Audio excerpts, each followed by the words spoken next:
तेलामध्ये लसूण टोमॅटो घालून लो फ्लेमवरती परतवून यावरती झाकण ठेवून वाफवून घेऊ। कोथिंबीर घालून थोडंसं परतवून थंड करून घेऊ। मिक्सरच्या भांड्यामध्ये भाजून घेतलेले शेंगदाणे घालून मिक्सर फिरवून घेऊ। यामध्ये परतून घेतलेले टोमॅटो, काळी मिरी पावडर, ड्राय रोस्ट जिरा पावडर, मीठ, मिरची पावडर घालून बारीक करून घेऊ। मस्त टेस्टी टोमॅटोची ऑरेंज चटणी तयार झालेली आहे। कैरी साल काढून किसून घेऊ। मिक्सरच्या भांड्यामध्ये किसून घेतलेली कैरी, पोवलेला ओला नारळ, मिरची, लसूण, अद्रक, मीठ, ड्राय रोस्ट जिरा पावडर, गूळ घालून मिक्सर फिरवून घेऊ। कैरीची व्हाईट चटणी तयार झालेली आहे। 2 दोडक्यांची साल काढून घेतलेली आहे। तेलामध्ये शेंगदाणे कुरकुरीत परतवून यामध्ये हिरवी मिरची, लसूण घालून परतवून घेऊ।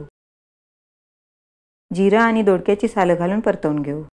कोथिंबीर घालून परतवून घेऊ। सर्व व्यवस्थित परतवून घेतलेला आहे। थंड करून घेऊ। यामध्ये चवीप्रमाणे मीठ घालून मिक्सर फिरवून घेऊ। मस्त टेस्टी दोडक्याची ग्रीन चटणी तयार झालेली आहे। कुठलाही फूड कलर न वापरता मस्त टेस्टी तिरंगा चटणी तयार झालेली आहे। लाईक, शेअर, सबस्क्राईब करायला विसरू नका।